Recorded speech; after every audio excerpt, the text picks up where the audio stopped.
저는 전라북도 부안군 독립면 당산인 용화동 635번 지에서 아버지 장종남, 어머니 신숙자 사이에서 5번째 아들로 태어났습니다. 저희 형제는요, 아들 셋, 딸 셋, 6남매이고요.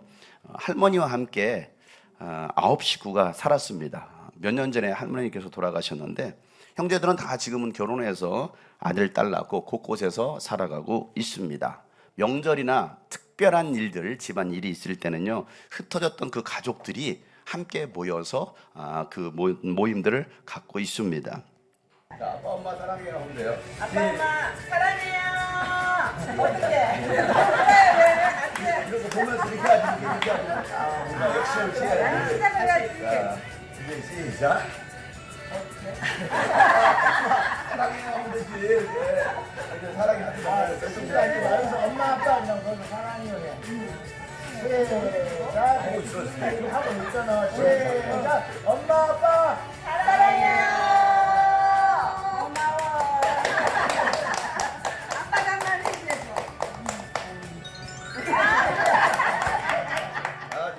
여러분, 오늘 제가 무슨 얘기를 하려고 하는 것 같습니까? 네, 가축이 아닙니다. 가축이 아니고요. 가족에 관한 얘기를 하려고 합니다. 가족은 부모, 형제, 자녀로 이루어진 한몸 공동체입니다. 하나님은 하나님과의 이 사랑의 관계를 이어갈 가정이라는 이 공동체를 처음 만드셨습니다. 하나님은 아담을 만드시고 혼자 있는 것이 좋지 않아서 아담에게 그를 돕는 여자를 만들어 주셨습니다. 창세기 2장에 보면 18절에 이렇게 기록하고 있죠. 다 같이 한번 큰 소리를 읽어보겠습니다. 시작. 주 하나님이 말씀하셨다. 남자가 혼자 있는 것이 좋지 않으니 그를 돕는 사람 곧 그에게 알맞은 짝을 만들어 주겠다. 아멘. 남자가 혼자 살면요, 구질구질하고 좀 이렇게 냄새나고 막 그런 일들이 많이 있어요. 그런데 남자가 혼자 있는 게 좋지 않아서 여자를 돕는 배필로 만들어 주셨다라고 성경은 말씀하고 있습니다. 하나님은 남자와 여자, 남성과 여성을 만드셨어요. 그 외의 성은 없습니다. 사회적 성은 없습니다. 사탄은요, 에덴 동산에 찾아와서 하와를 미혹하고 아담으로 하여금 불순종하게 해서 하나님과의 관계를 깨뜨려 버렸습니다. 하나님과 그 사랑의 친밀한 관계, 그 가정을 깨뜨렸어요. 그로 인해서 인간은 에덴 동산에서 쫓겨나게 되었고 죄로 인해서 하나님과 멀어지게 됩니다. 하나님과 단절된 이 타락한 인간은 하는 일이 무엇이었느냐 하면 하나님의 창조 질서를 자꾸 파괴하는 겁니다. 그리고 하나님의 법이 아닌 인간 스스로 법을 만들어서 하나님을 대적하는 일들을 행하면서 자신들의 성을 만들고 살아갑니다. 그러면 하나님은요, 반드시 심판하셔요. 이게 성경에서 말하고 있는 겁니다. 나만의 성을 만들어가는 사람들, 우리가 지난 우리가 예배 시간 수요일날 금요일날 말씀 나눈 가운데 니무롯이라는 인물이 나옵니다. 니무롯, 노아의 후손이죠. 바로 자기들의 성을 만들어 살아가는 인간들의 모습. 여러분, 인간의 타락으로 속속들이 썩어 있었던 이 세상을 하나님은요, 가만 놔둘 수가 없었습니다. 그래서 물로 심판하시겠다라고 결정하시고 한 사람을 부르셨는데 그가 바로 누구였어요? 노아였습니다. 누구라고요? 정신 놓지 마요. 노아입니다. 노아 한 사람을 부르셨습니다. 그리고 노아에게 명령하시기를 방주를 만들라라고 말씀하십니다. 그리고 하나님께 설계 도면을 다 보여주시죠. 이렇게 만들어. 네 생각대로 만들지 말고 내 생각대로, 내가 계획한 대로, 내가 보여준 디자인을 가지고서 이 노아의 방주를 만들라라고 말씀하셨습니다. 그리고 노아는 그 말씀 그대로, 보여준 그대로 순종합니다. 그래서 노아의 가족 8식구만 구원을 받습니다. 자, 순종하고 방주에 올라타기만 해도 뭘 받아요? 구원을 받는데, 그 물의 심판으로부터 구원을 받는데 사람들은 노아의 말을 믿지도 않고 듣지도 않았어요. 뭐 하지도 않고 뭐 하지도 않았어요? 믿지도 않고 듣지도 않아요. 듣지도 않습니다. 믿지도 않습니다. 여러분, 오늘날 이 시대도 마찬가지입니다. 세상 끝날이 다가오고 있고 주님의 재림의 때가 얼마 남지 않았으니 빨리 회개하고 예수를 믿으라고 해도 믿지 않습니다. 교회 이 구원의 방주인 이 교회 안으로 들어오라고 해도 사람들은 듣지 않아요. 그러니까 2000년 전 예수님께서 이미 그런 일이 일어날 거야 라고 예언해 주셨는데 마태복음 24장에 보면 예수님 이렇게 말씀하시죠. 다 같이 한번 읽어보겠습니다. 시작. 노아의 때와 같이 이 인자가 올 때에도 그러할 것이다. 홍수 이전 시대에 노아가 방주에 들어가는 날까지 사람들은 먹고 마시고 장가가고 시집가며 지냈다. 홍수가 나서 그들을 모두 휩쓸어 가기까지 그들은 아무것도 알지 못하였다. 인자가 올 때도 그렇게. 아멘. 여러분, 홍수 이전 시대나 오늘 이 시대도 마찬가지라는 겁니다. 사람들은 먹고 마시고 시집가고 장가가는 일로 일상생활이죠. 어찌 보면 일상생활을 하다가 홍수가 나서 그들을 다 휩쓸어 가더라도 아무도 알지 못했는데 인자가 올 때도, 예수님께서 다시 오실 때도 이와 같을 것이다라고 말하고 있습니다. 그 말이 무슨 말입니까? 교회로 오세요, 예배 자리로 오세요, 하나님 앞에 나오세요 라고 말하지만 제가 먹고 살기 바빠서요, 돈 벌어야 돼서요, 시집가야 돼서요, 장가가야 돼서요, 할 일이 많아요, 시험기간이라 공부해야 돼서요, 나는 하나님과 좀 거리를 두겠습니다 하는 사람들이 얼마나 많이 있습니까? 지금이 마지막 때라고 말하지만 무슨 마지막 때 이렇게 살기 좋은 시대에 라고 사람들은 생각하고 있죠. 하나님은요, 이 마지막 구원의 방주를 준비해 주셨습니다. 하나님께서 친히 인간의 육신을 입고 이 땅에 오셔서 죄인들을 대신하여 피 흘려 죽으심으로 우리의 모든 죄를 사하시고 믿는 자들은 누구든지 구원하는 이 십자가 은혜의 방주를 우리에게 준비해 주셨습니다. 여러분, 이 예수님의 죽음과 이 부활을 통해서 하나님과 깨어졌던 이 관계를 회복하고 하나님께 나아갈 수 있는 그 길을 예수님께서 열어주셨습니다. 그러니까 우리가 할 일은 뭡니까? 이 은혜의 방주에 올라타기만 하면 되는 거예요. 교회 안으로 들어오기만 하면 되는 겁니다. 그럼 누구든지 구원 받습니다. 물론은 교회 안에 들어왔다 구원받는 게 아니죠. 교회 안에 들어와서 예수의 말씀을 듣고 믿어야 되는 것입니다. 심판의 때가 얼마 남지 않았습니다. 그러니 오늘 우리가 할 일은 이 은혜의 방주 안으로 들어가는 거예요. 히브리서 10장에 보면 19절부터 20절에 이렇게 말하고 있죠. 그러므로 형제 자매 여러분, 다 같이 시작. 우리는 예수의 피를 힘입어서 담대하게 지성소에 들어가게 되었습니다. 예수께서는 휘장을 뚫고 우리에게 새로운 살 길을 열어주셨습니다. 그런데 그 휘장은 곧 그의 육체입니다. 아멘. 여러분, 지성소는 아무나 들어갈 수 없습니다. 대제사장만이 들어갈 수 있어요. 대제사장이라 할지라도 죄를 지으면요, 들어가는 순간 그 자리에서 죽임을 당합니다. 그러니까 아무나 들어갈 수 없는 그곳에 우리가 예수 그리스도 때문에 들어갈 수 있게 되었다라는 겁니다. 담대함을 얻게 되었다라는 거예요. 누구 때문에? 예수님 때문에, 예수의 보혈 때문에 우리는 그 지성소로 담대히 들어갈 수 있는 자격을 부여받은 것입니다. 그래서 여러분, 예수가 하나님의 아들이신 것과 그리스도이심을 믿고 예수의 피를 의지하면 우리는 하나님의 자녀가 되는 거예요. 그래서 하나님의 자녀가 되었기 때문에 하나님의 지성소에 담대히 들어갈 수가 있는 것입니다. 그렇잖아요. 엄마 아빠 방에 아무나 들어갑니까? 모르는 사람이 들어가요. 그건 도둑놈이죠. 그러나 자녀들은 뭐합니까? 문 확 열고 들어가요. 왜? 자녀이기 때문에. 하나님의 지성소는 이와 같다라는 것입니다. 하나님의 자녀가 되어서 우리가 하나님의 지성소에 담대히 들어갈 수 있는 자격을 얻게 되었습니다. 여러분, 아담의 불순종으로 인하여 깨어졌던 이 하나님의 관계가 예수의 피로 회복된 것입니다. 예수의 피가 우리를 하나님과 화해케 했다라는 사실이에요. 이게 복음이에요. 이게 복음. 에베소서 2장 14절에 보면 바울은 에베소 교회를 향하여서 이렇게 이야기하죠. 그리스도는 우리의 평화이십니다. 그리스도께서는 유대 사람과 이방 사람이 양쪽으로 갈라져 있었던 것을 어떻게 했어요? 하나로 만들어 주셨다는 거예요. 다 같이 시작. 그분은 유대 사람과 이방 사람 사이를 가르는 담을 자기 몸으로 허무셔서 원수된 것을 없애시고 여러 가지 조문으로 된 계명의 율법을 폐하셨습니다.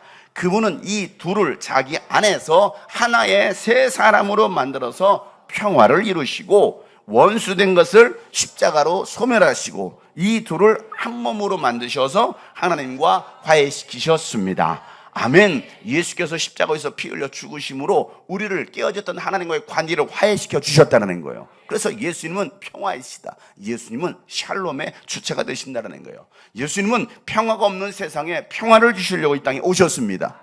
여러분, 지금 세상 보세요. 온통 이 전쟁 소식으로 인해서 여러분 평화가 깨졌어요. 평화가 없습니다. 여러분, 유대교, 기독교, 이슬람 성지가 있는 예루살렘 성전산이 있거든요. 황금 돔사원. 여러분, 그 성전산에도 여러분 미사일이 떨어졌어요. 지금은 그냥 막 쏘아대는 겁니다. 이제 성지라고 여기는 그곳에도 미사일의 파편이 떨어졌습니다. 여러분, 예수님이 없는 세상은요 늘 시끄럽고 요란합니다. 밖에 얼마나 시끄럽습니까? 예수님이 없는 거예요. 여러분, 예수님이 주시는 평화는요 세상에 주는 것과 다른 평화입니다. 세상 것과는 다르다는 겁니다. 예수님께서 자신의 몸을 십자가에서 깨뜨리심으로 하나님과 원수된 것을 없애셨습니다. 그리고 율법을 폐하셨습니다.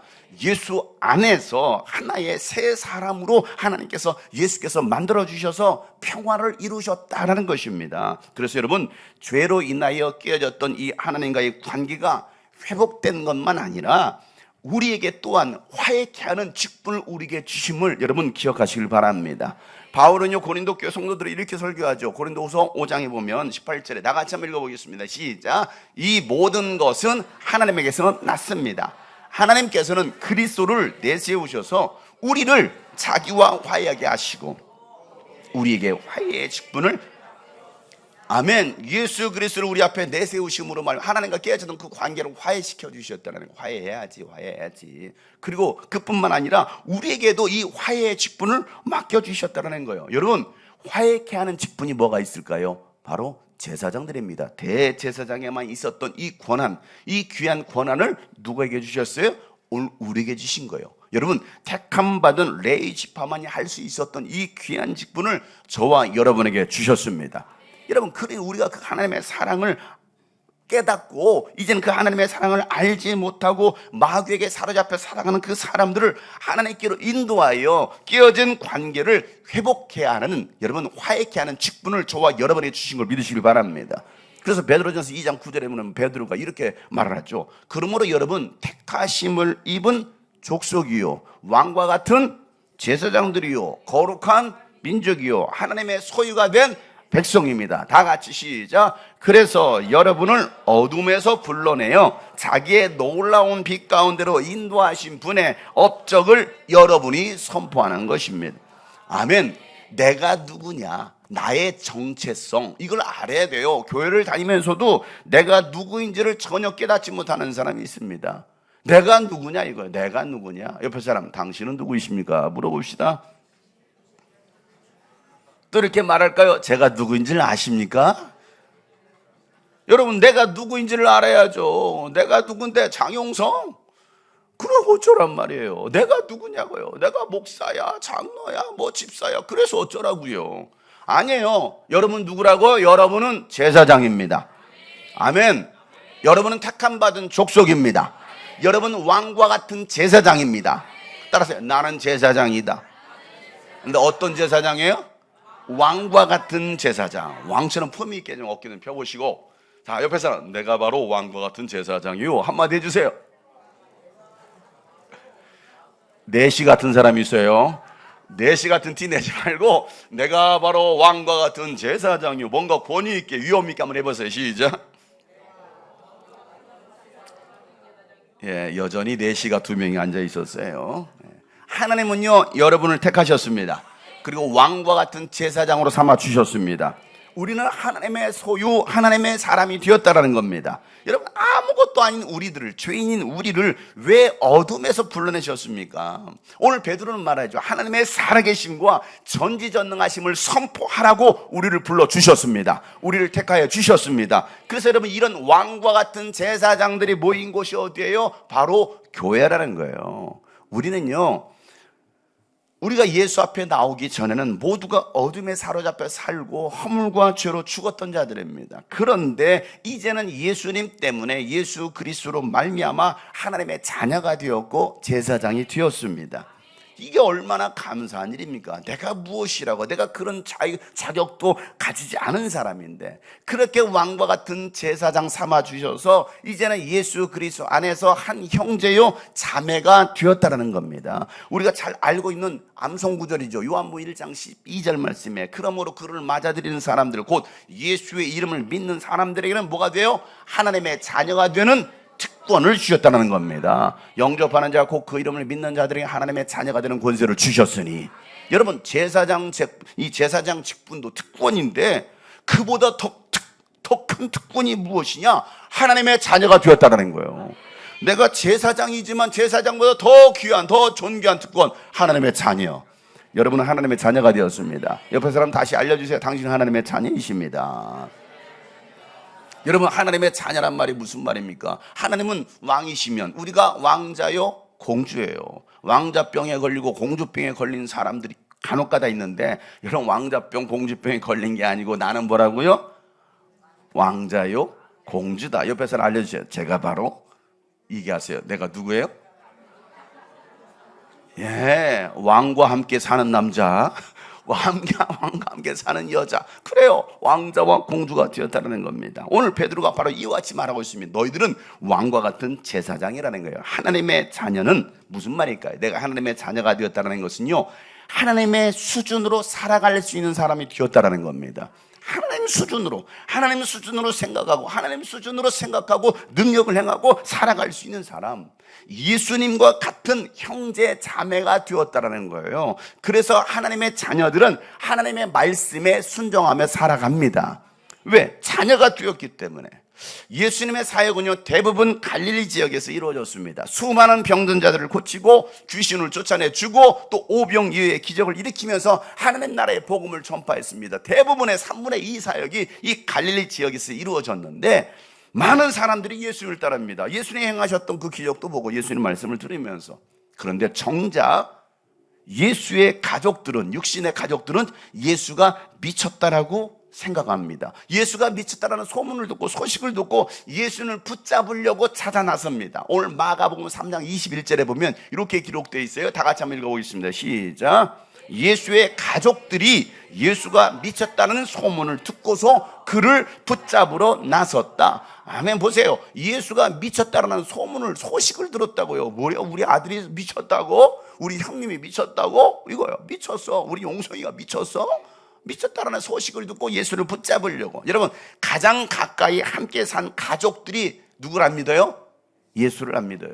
예수님 누군지를 알지 못하죠. 그냥 육신의 가족으로만 여기는 겁니다. 가족들조차도 미쳤다라고 생각했던 거예요. 그래서 예수의 어머니 마리아와 동생들이 예수를 찾아와서 바깥에 서서, 왜요? 사람들이 워낙 많이 있다 보니까 그 안에 들어갈 수 없어서 사람들을 들여보내 예수를 부릅니다. 예수님, 저 사람 좀 불러내주세요.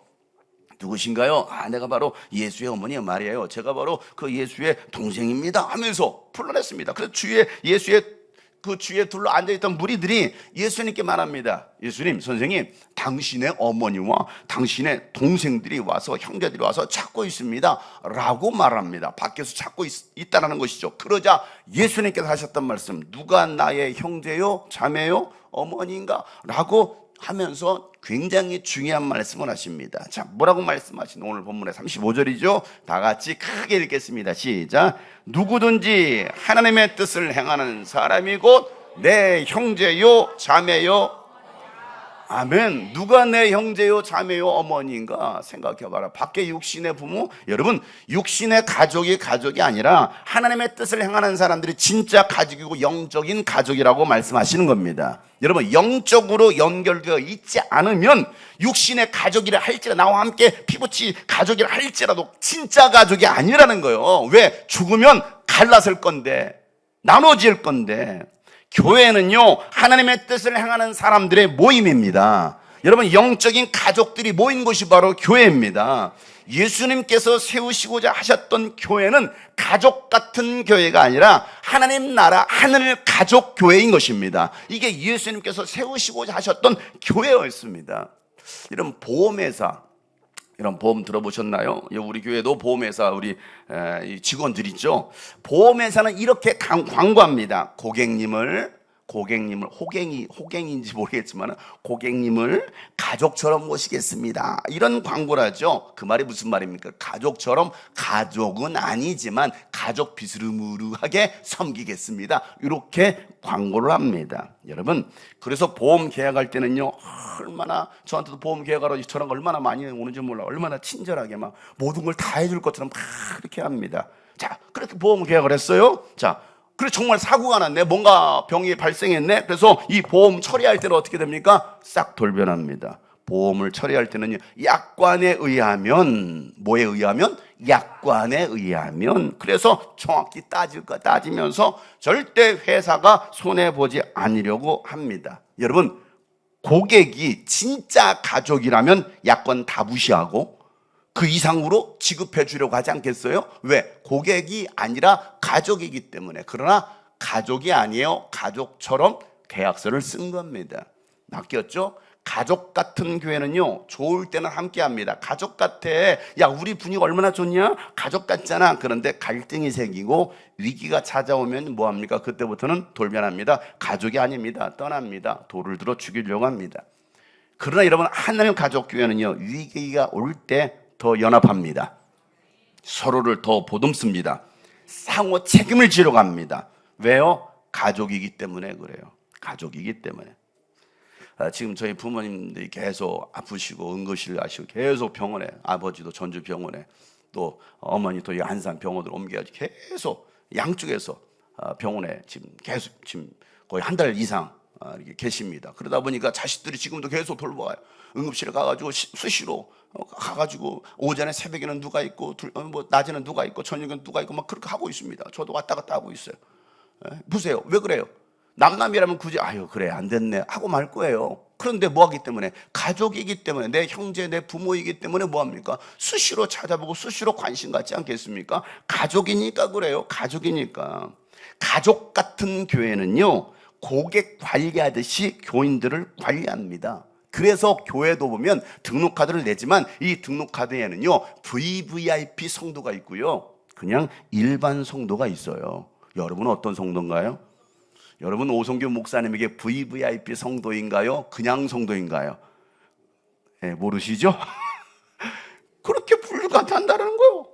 여러분 이게 교회입니까 여러분? 아유 사업가 회장님이 오셨어.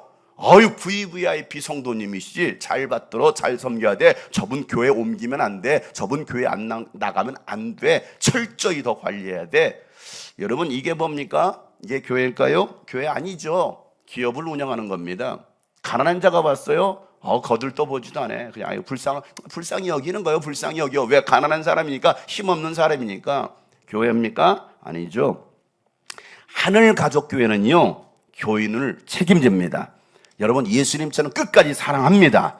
예수 안에서 형제, 자매, 부모이기 때문에 그게 가능하다는 거예요. 우리 교회가 가족 같은 교회냐 아니면 가족 교회냐, 이게 따라서 달라지는 거예요. 예수님께서 세우시고자 했던 교회는요, 하늘 가족 교회입니다. 그 사실을 깨달았던 바울은요, 창세기에 감춰졌던 그 비밀이 바로 교회라고 말하면서 막 감격합니다. 감격하면서 에베소서를 쓰는 게 에베소서 5장 31절부터 32절 이렇게 말하고 있죠. 그러므로 사람이 부모를 떠나 자기 아내와 합하여 그들이 한 몸이 되는 것처럼, 다 같이 시작. 이 비밀은 큽니다. 나는 그리스도와 교회를 두고 이 말을 합니다. 맞아요. 여러분 아담과 하와가 그 부모를 떠나서 합하여 둘이 한 몸이 된 것처럼 그리스도와 교회가 한 몸이 되어서 하늘 가족이 된 것이 바로 비밀이다라고 바울은 말하고 있는 거예요. 이 비밀이 무엇입니까? 유대인과 이방인이 하나가 되는 거예요. 있을 수 없는 일 아닙니까? 이방인과 유대인이 어떻게 하나가 됩니까? 여러분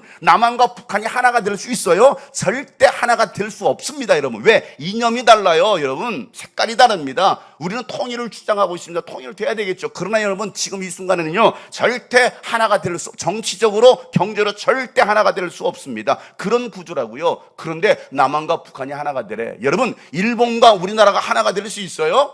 중국과 우리나라가 하나가 될 수 있습니까? 하나가 될 수 없는 나라임에도 불구하고 뭐라고 말하고 있어요? 그럼에도 불구하고 일본과 중국과 하나가 돼야지. 여러분 이란과 이스라엘이 하나가 돼요? 말이 안 되죠. 안 되니까 여러분 미사일을 쏴야 되는 거 아닙니까? 여러분 어떻게 하나가 됩니까? 하나 될 수 없어요. 그런데 비밀이 생겼어. 그 비밀이 뭔지 아나? 예수님을 통하면, 예수님과 함께하면 하나가 될 수 있어. 이게 오늘 성경에서 가르치고 있는 거예요. 예수 안에서 하나님의 가족이 될 수 있다라고 말씀하시는 겁니다. 저 왼수와 내가 하나가 된다고? 말도 안 돼. 그런데 하나가 되는 비밀이 있는데 바로 예수 안에서 가능하다라고 말씀하시는 거예요. 그래서 에베소서 2장 18절 19절 말씀에 이방 사람과 유대 사람 양쪽 모두가 누구를 통하여? 그리스도를 통하여 한 성령 안에서 아버지께 나아가게 될 수 있었다. 그러므로 이제부터 여러분은 다 같이 시작. 외국 사람이나 나그네가 아니요 시민이며 하나님의 가족입니다. 아멘. 하나님의 뭐라고요?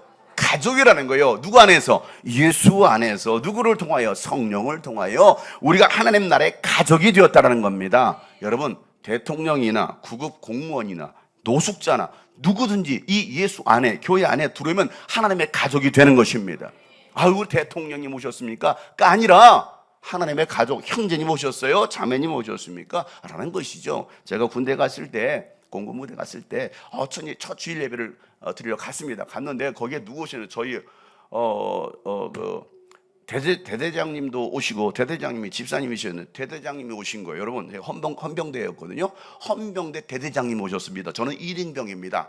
그러면 교회 앞에서 주보를 나눠주다가 이러면 어떻게 됩니까? 대대장님을 보는 순간 필속! 아니 대대장님 오셨는데, 에? 준서야 어때 생각하니? 너 경례 구호가 뭐야? 충성이지. 너는 충성, 나는 필승이었다. 너의 가장 높은 상관이 누구니? 아니 부대에서 대대장 급이 뭐야? 급이 중령님이 오셨어요. 여러분, 중령 2개가 바뀌었다고요. 그럼 여러분 딱 보는 순간 어떻게 해야 되니? 해봐. 지금 왔어. 시작. 군기가 빠졌어요. 충성 필속. 군기가 빠졌더니 대대장 오셨는데, 근데 그게 아니야. 형제님 오셨습니까? 말이 됩니까? 말이 안 되는 상황 아닙니까? 조직으로 움직여지는 계급 사회가 아니라 교회는 대대장님이라 할지라도, 아니 설령 대통령이 이곳에 왔다 할지라도 형제님 오셨습니까? 회개하고 예수님 믿으세요? 라고 말할 수 있는 곳이 바로 교회라는 것을 바울은 분명히 말하고 있는 겁니다. 그래서 여러분, 하나님의 가족이 되었다는 이 놀라운 비밀, 그래서 사도들도 이 비밀을 깨달았기 때문에 교회 편지를 쓰면서 이 교회 성도들을 뭐라고 부르느냐면 형제 자매여라고 부르면서 다 쓰고 있습니다. 자, 베드로후서 1장 10절 말씀 다 같이 한번 읽어보겠습니다. 시작. 그러므로 형제 자매 여러분 더욱더 힘써서 여러분이 부르심을 받은 것과 택하심을 받은 것을 굳게 하십시오. 그러면 여러분은, 아멘. 베드로가 흩어져 있는 교회 성도들에게 편지를 쓰면 형제 자매 여러분, 예수님의 사도 요한도 편지를 쓸 때 이렇게 씁니다. 요한일서 3장 18절 말씀 다 같이 시작. 형제 자매 여러분, 세상이 여러분을 미워해도 이상히 여기지 마십시오. 여러분, 세상이 여러분을 미워해도 이상히 여기지 마세요. 그러면서 뭐라? 형제자매 여러분. 예수님의 육신의 친동생이었던 야고보도 성도들을 부를 때 뭐라고 부르느냐? 야고보서 1장 2절 다 같이 읽어보세요. 시작. 나의 형제자매 여러분, 여러 가지 시험에 빠질 때 그것을 더할 나위 없는 기쁨으로.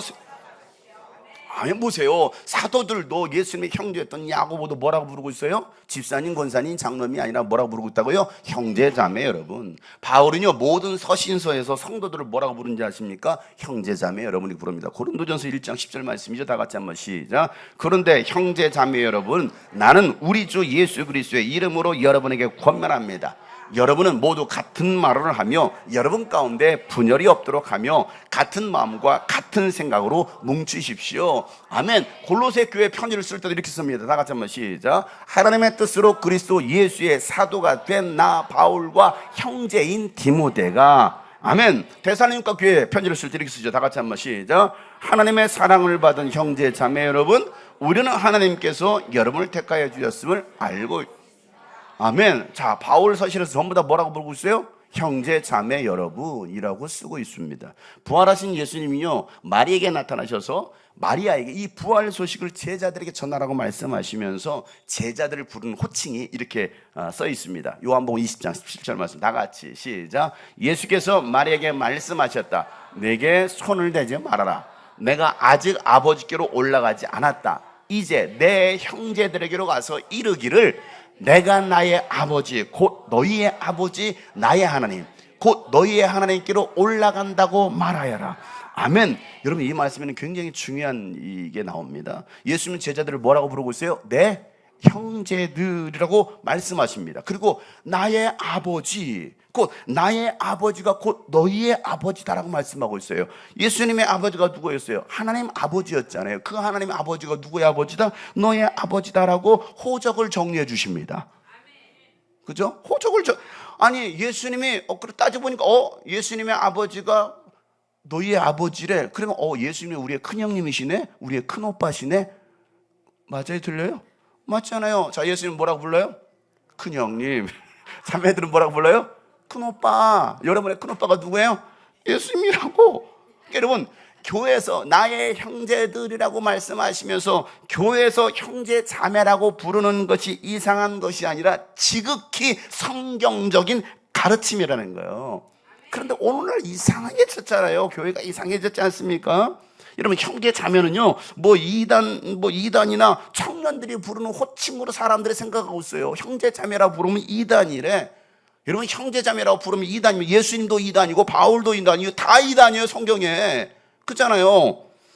여러분, 우리 교회가 형제 자매라고 부르는 이유가 어디 있을까요? 바로 예수 안에서 하늘 가족이 되었기 때문에 그렇게 부르는 겁니다. 목사, 집사라 부르기 전에 우리는 뭐라는 거예요? 형제요, 자매라는 것입니다. 저도 목사로 서서 설교를 하고 있지만 저도 강단에 내려갔을 때 여러분들이 저를 형제님, 장용성 형제님이라고 불러도 저는 전혀 기분 나쁘지 않아요. 왜? 제대로 여러분들이 복음의 비밀을 깨달았기 때문에. 여러분, 오늘 한번 연습해 보세요.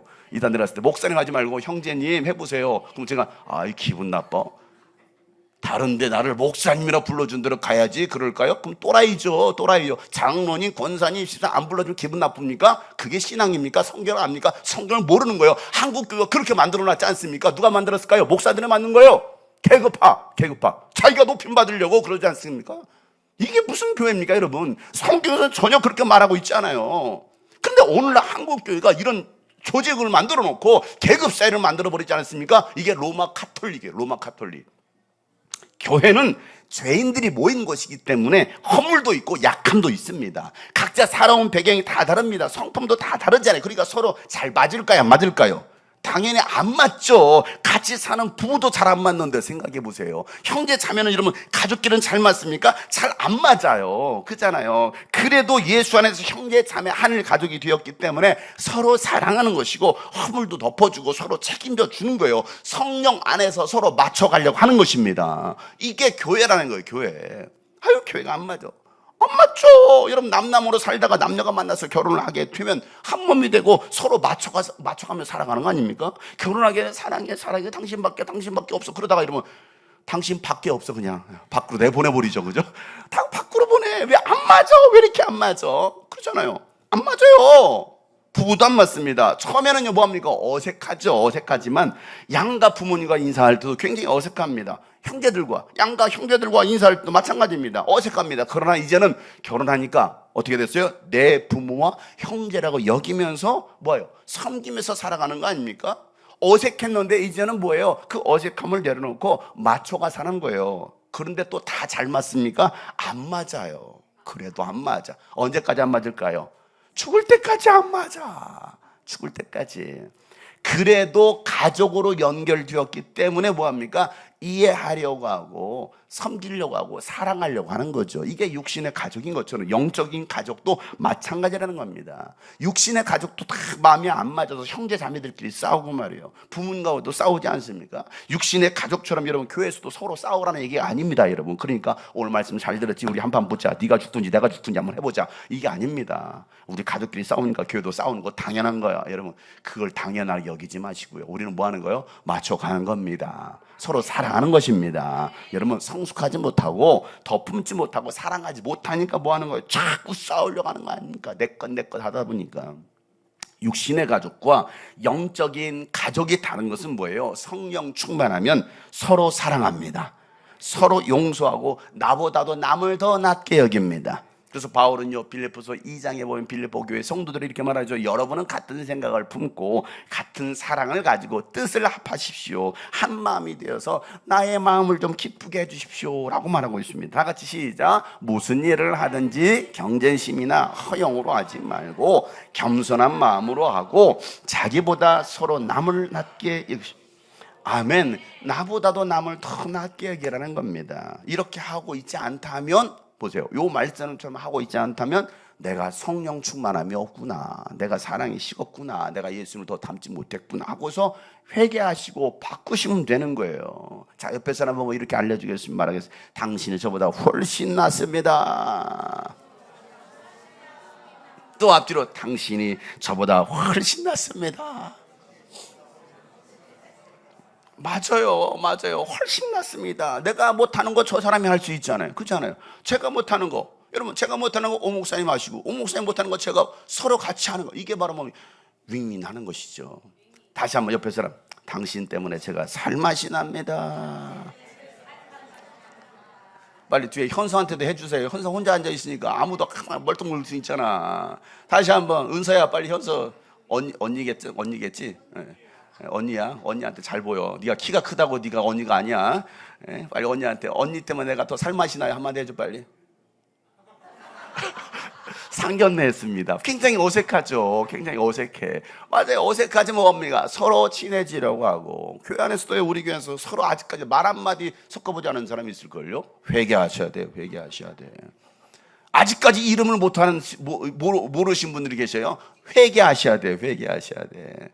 그러니까 뭡니까? 알지 못하지만 남남이었지만 우리가 예수님 때문에 한 가족이 되었습니다. 그러니까 서로 맞춰가는 거예요. 교회는 하늘 가족 공동체이기 때문에 서로의 필요를 채워주고 아픈 사람이 있으면 싸매주고 치료해주면서 함께 울고 함께 웃는 것이 바로 교회라는 거야. 그래서 바울은요, 믿음이 연약해진 이 고린도 교회 성도들을 생각하면서 막 눈물로 편지를 씁니다. 고린도후서 11장 29절 말씀에 누가 약해지면 나도 약해지지 않겠습니까? 누가 넘어지면 나도 애타지 않겠습니까? 이게 바울이 가졌던 마음이에요. 거짓 교사들의 가르침 때문에 미혹되었던 이 갈라디 교회 성도들을 생각하면서도 바울은 남자잖아요. 남자인데도 불구하고 내가 해산의 고통을 겪는다라고 씁니다. 갈라디아 4장 19절 말씀 다 같이 읽어보겠습니다. 시작. 나의 자녀 여러분, 나는 여러분 속에 그리스도의 형상이 이루어지기까지. 아멘. 여러분 갈라디아 교회 성도들을 향해서 뭐라고 부르고 있어요? 나의 자녀라고 부르고 있어요. 나의 자녀들에게 내가 낳았다라는 거예요. 내가 낳았어. 영적으로 낳은 자녀들이라는 것이죠. 그런데 그들의 믿음이 변질되고 말았습니다. 그래서 교회 공동체를 아프게 하는 거예요. 여러분 자녀를 낳기까지 10개월 동안 품습니다. 그리고 죽을 고비를 낳으면서 다 낳았어. 우리가 다 그렇게 태어난 거예요. 부모의 희생과 헌신으로. 왜 자식 낳다가 여러분 예전에 죽는 사람 많이 있었잖아요. 그러니까 그런 죽을 고비를 넘기면서 낳습니다. 수진이가 처음 하준이 낳았을 때 제가 그 말을 기억하고 있습니다. 목사님 다시는 안 낳을 거예요. 근데 그 다시는 벌써 그 뒤로 둘을 더 낳았어요. 여러분 애 낳는 공장이라 여러분 애를 낳았을까요? 아니에요. 그 정도로 한번 낳아보니까 이건 진짜 인간으로 살지 못돼. 내가 홍택에게 낚여가지고 내가 왜 이 죽을 고요? 홍택이는 그 자리도 없어. 그러니까 내가 왜 이렇게 고통스럽게 내가 하진이를 낳아야 되냐고. 너 다시는 안 낳겠다고 병원에 갔더니 그러다고 나한테 그 간증을 하더라고요. 근데 그 후로 둘을 더 낳았어요. 앞으로도 둘을 더 낳을 수도 있어. 그러니까 여러분 다 그렇게 우리가 태어났다고요. 다 그렇게 태어났어. 그러니까 너무 힘드니까 하나 낳고 나면 다시는 못 낳을 것 같아. 다시는 못 낳을 것 같아. 근데 키우다 보니까 예쁜데 하나 더 낳아볼까? 이 생각은 벌써 그 고통을 잊어버린 거예요. 그렇잖아요. 이게 치유의 능력이야. 치유의 능력. 마찬가지입니다.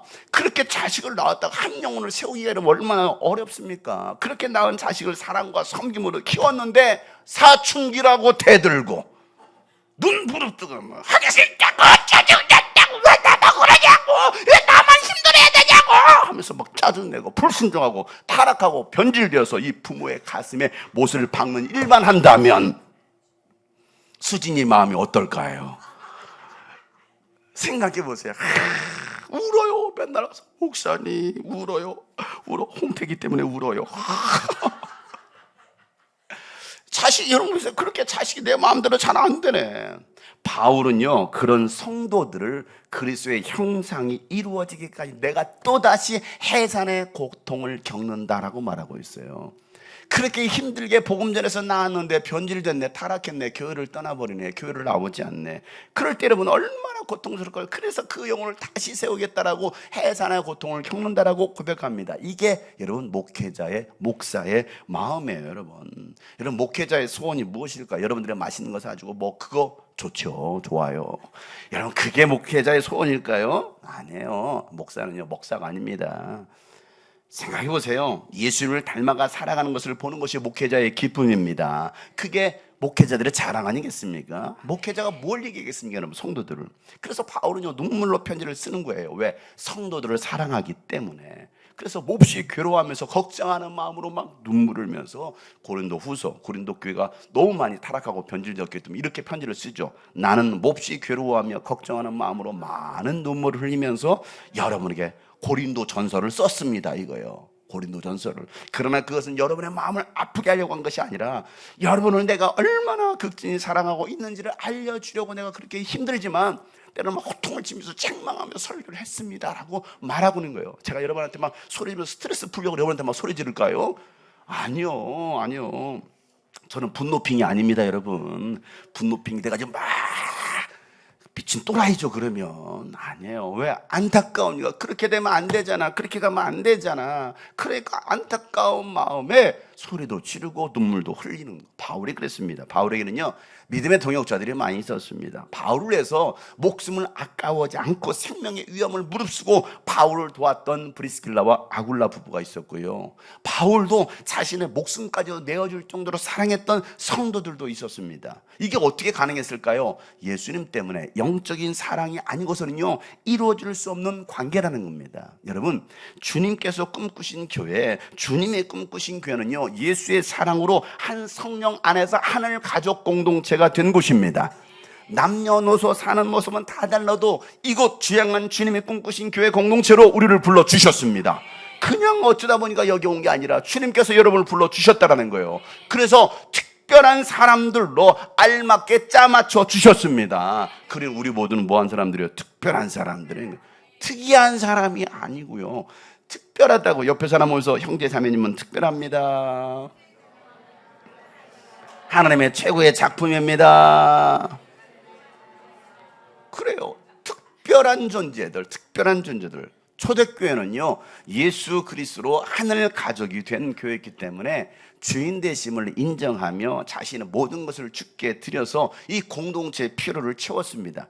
내 것, 네 것이 아니었습니다. 다 주님의 것이라는 하늘 가족 공동체를 만들었던 거예요. 그래서 사도행전 2장 44절 말씀에 보면 이 초대교회 모형을 이렇게 그리고 있죠. 믿는 사람은 모두 함께 지내며 모든 것을 공동으로 소유했다라는 겁니다. 그들은 재산과 소유물을 다 팔아가지고 모든 사람들에게 필요한 대로 나눠줬어요. 그렇게 힘들게 모았던 걸 왜 나눠줘요?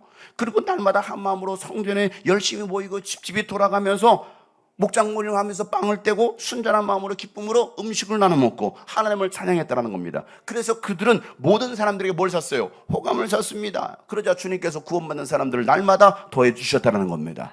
사도행전 4장에도 이렇게 기록하고 있습니다. 30일 많은 신도가 다 한 마음과 한 뜻이 되어서 아무도 자기 소유를 자기 것으로 하지 않다는, 내게 아니라는 겁니다. 모든 것을 공동으로 사용했다는 거예요.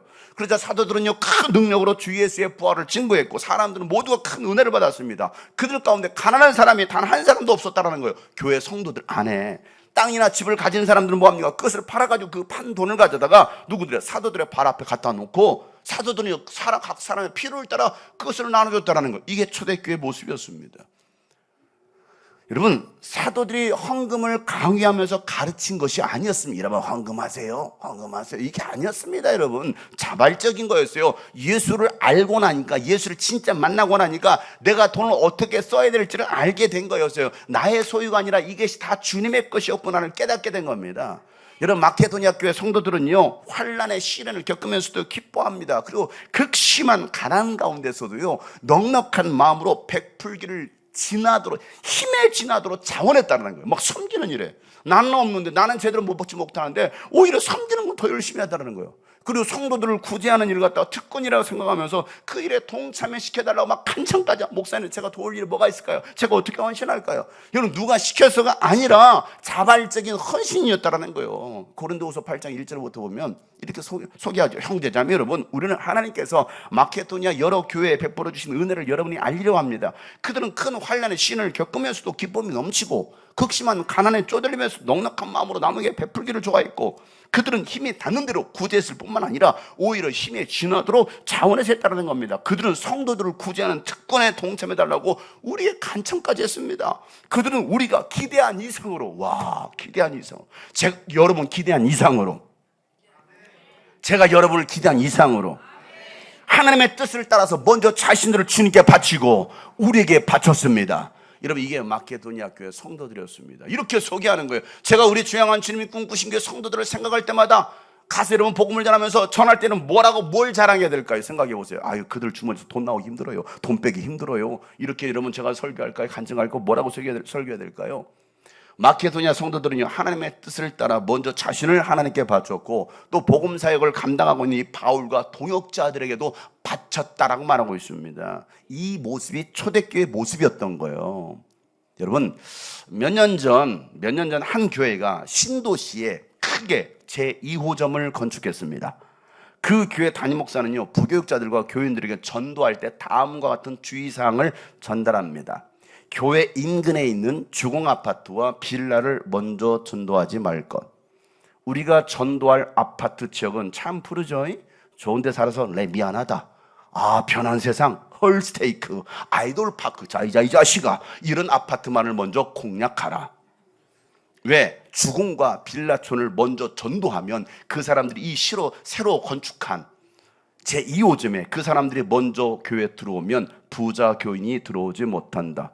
이 말을 꼭 명심해라. 그래서 아파트 단지를 중심으로 전도했다고 합니다. 현재 그 교회는요, 1000명이 넘는 교인들로 채워졌습니다. 부자 교회가 되었습니다. 교회를 부흥시킨 목사로 유명해져서 부흥 강사가 되었습니다. 2000년 전 예수님은 이런 교회를 원하셨을까요? 제자들에게 이렇게 전도하라고 여러분 가르쳤을까요? 예수님께서 가르쳐 주신 전도 방법이 무엇입니까? 마태복음 10장에 보면 예수께서 이에 12를 내보내실 때 그들에게 명령하시기를 이방 사람들의 길로도 가지 말고 또 사마리아 사람들의 고리로 들어가지 말고 오히려 길 잃어버린 양떼인 이스라엘 백성들에게로 가라. 가면서 하늘나라가 가까이 왔다고 선포하고 앓는 사람을 고쳐주고 죽은 사람을 살리며 나병 환자를 깨끗게 하며 귀신을 쫓아내어 주되 거저받았으니 거저 주어라. 전대에 금화와 은화도 동전도 넣어가지고 다니지 말고 여행자로 또 속옷 두 벌도 신도 지팡이도 지니지 말라. 일꾼이 자기 먹을 것을 얻는 것은 마땅하다. 내가 채워줄 것이다. 먹여줄 것이다. 이렇게 말씀하셔요. 이게 예수님께서 12 제자들을 보내실 때 전도 방법이었습니다. 교회는요, 잃어버린 하늘 가족을 찾아서 구원하는 방주입니다. 교회는요, 크고 아름다운 예배당을 자랑하는 곳이 아니에요. 얼마나 아름답습니까? 얼마나 잘렸습니까? 여러분, 이거 잘하는 곳이 교회입니까? 예수님의 권세로 병든 자를 고치는 곳입니다. 귀신을 쫓아내고 영혼을 구원하는 곳입니다. 여러분, 해산의 수고로 한 사람을 하나님의 자녀로 예수의 제자로 세우는 곳이 바로 교회입니다. 머리 대신 예수님과 한 몸 되어서 서로 연결되고 서로 돌아보면서 함께 지어져 가는 하늘 가족 교회입니다. 여러분, 예수의 피로 하늘 가족된 주님의 꿈꾸신 바로 그 교회 공동체를 우리가 만들어 갈 때 하나님께서 구원의 영혼들을 우리에게 붙여주실 것입니다. 우리는 하늘 천국 가족입니다. 주님이 꿈꾸신 바로 그 교회가 이 땅의 희망입니다. 여러분, 우리는 어떤 상황 속에서도 서로 사랑하고 서로 이해하고 돌보면서 주님을 예배해야 됩니다. 여러분, 복음을 전하고 영혼을 구원해야 됩니다. 그 교회가 바로 주님께서 세우시고자 하셨던, 주님이 디자인하셨던, 주님이 꿈꾸신 바로 그 교회라는 사실이에요. 우리 교회가 어떻게 갈 것인가? 이 시점에서 이제 우리가 어떤 마음으로 세상을 향해 나갈 것인가? 가서 제자 삼으라. 여러분이 아까 열심히 찬양했던 것처럼 어떻게? 돈 있는 사람들이요? 잘 나가는 사람들이요? 부자 아파트요? 여러분, 필요하죠. 그러나 주님께서는 그렇게 말씀하시지 않았습니다. 잃어버린 자에게 찾아가라. 앓는 자들 고쳐주고 귀신들을. 그 말이 무슨 말입니까? 연약한 자들, 소외된 자들, 눌린 자들, 가난한 자들, 병든 자들, 그들을 찾아가서 잃어버린 자들을 찾아서 구원해내라는 것입니다. 그리고 한 가족 삼으라는 것입니다. 이게 가족이지. 멱살 잡고 싸우고 욕하고 이게 가족입니까? 그건 가축들이죠. 짐승들이죠. 짐승만 또 못한 인간들이 얼마나 교회 안에 많이 있습니까? 여러분, 우리는 하늘 가족입니다. 이곳에 모인 여러분들은 가족입니다. 한 영혼을 세우기까지가 얼마나 어려운지 몰라요. 세월만 하면 떠나고, 세월만 하면 떠나고, 함께 일할만 하면 떠나고. 여러분, 이게 무한 반복인 것 같습니다. 제가 사역을 하다 보니까 20년 넘게 사역을 하다 보니까 정의원증 받아간 사람이 200명이 넘는데 남은 사람들은 20명이나 되나? 진짜 제자로 세워진 사람 몇 명이나 있나? 그래서 제 자신을 생각해보고 나는 과연 목회를 잘하고 있나? 늘 고민해보는 거예요. 그런데 바울도 여전히 그와 같은 고민을 하면서 눈물을 흘리면서 해산의 수고를 내가 다시 경물하라고 말씀하고 있더라고요. 저도 마찬가지입니다. 다시 해산의 수고를 겪으며 여러분은 예수의 제자로 하나님의 사람을 세우려고 또다시 몸부림칠 것입니다. 여러분, 함께 하나님의 나라를 세워갑시다. 우리는 세상 속에서 주의 부름받은 성도입니다. 함께 이 찬양 고백하면서 우리는 세상 속에서 주의 부름 받은 성도입니다. 어두운 세상 중에 빛으로 부르셨네. 우리는 주님의 성도입니다. 우린 주의 자녀입니다. 우린 자녀입니다. 세상 속에서나 가정에서도 우리는 변함없이 주의 자녀입니다. 우리는 주님의 자녀입니다. 우리는 예배합니다. 우리는 예배합니다. 어떤 환경이나 상황 속에서, 어떤 환경이나 상황 속에도 우리는 변함없이 주를 예배합니다. 우리는 주님만 예배합니다. 교회가 희망입니다. 교회가 희망입니다. 어두운 세상 속에 바로 우리 교회가 여러분 희망입니다. 십자가 복음만이 세상을 살립니다. 교회가 이 땅의 희망이 우리가 교회입니다. 함께 고백합니다. 우리가 교회입니다. 함께 모일 때나 흩어질 때도 우리는 예배하고 복음을 전합니다. 우리는 주님의 우리는 교회입니다. 우리는 교회입니다. 함께 모일 때나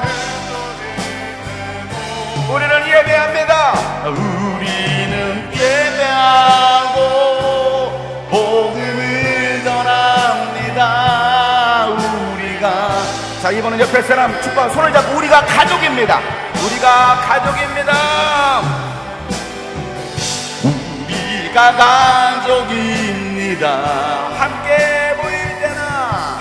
함께 모일 때나 흩어질 우리는 예배하고요. 우리는 예배하고 복음을 전합니다. 우리가 주님의 다시 한번 자 우리 또 다른 분에 손을 내미세요. 우리가 가족입니다. 우리가 가족입니다.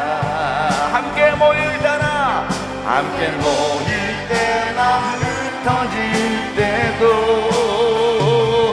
우리는 예배하고 복음을 전합니다. 우리가 주님의 다시 한번 우리가 가족입니다. 우리가 가족입니다. 하늘 가족이에요. 함께 모일 때나 흩어질 때도 우리는 복음을 전합시다. 복음을 전합니다. 자, 옆에 사람 손을 잡고 함께 서로를 위하여 한번 기도하는 시간 갖도록 하겠습니다. 다 같이 함께 기도합니다. 하나님 아버지, 우리가 가족입니다. 하나님, 예수 그리스도로 말미암아 한 가족된 우리가 이제 서로 사랑하며 교회가 희망입니다. 어두운 세상 속의 희망이에요. 어두운 세상 속의 희망입니다. 십자가 복음만이 세상을 살립니다. 교회가 그 땅의 희망이 우리가 교회입니다. 바로 여러분이 교회예요. 함께 모일 때나 함께 모일 때나 흩어질 때도 우리는 예배하고 복음을 전합니다. 다시 한번 우리가 가족입니다. 하나의 가족이 되었어요. 우리가 가족입니다. 함께 모일 때나 흩어질 때도 우리는 예배하고 복음을 전합니다. 우리는 예배하고 복음을 전할 것입니다. 우리 예배하고 복음을 전합니다. 우리가 주님의 다시 한번 우리는 예배하고 복음을 전합니다. 우리는 오직 복음을 전하는 일에 복음을 전합니다. 우리가 주님의 교회이 우리가 이 땅의 희망입니다. 우리가 이 땅의 희망이 바로 우리 교회가 이 땅이며 우리가 이 땅의 희망입니다.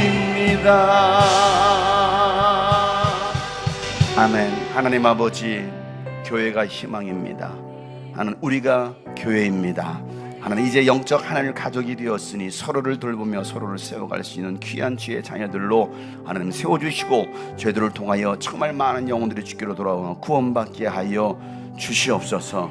그 은혜를 기억하며 감사하는 한 주간 되게 도와주시고 우리 모든 성도들이 그 말씀 붙들고 승리자의 삶으로 살아가게 하여 주시옵소서. 이제는 우리 구주 예수 그리스도의 은혜와 하나님 아버지 놀랍고도 지극하신 사랑과 성령님의 감화 감동에 동충만하시며 오늘 말씀 붙들고 돌아가는 모든 하나님의 사람들 머리 위에 이제부터 영원토록 함께 하시기를 간절히 축복하며 기도하옵나이다. 아멘. 감사합니다 주님.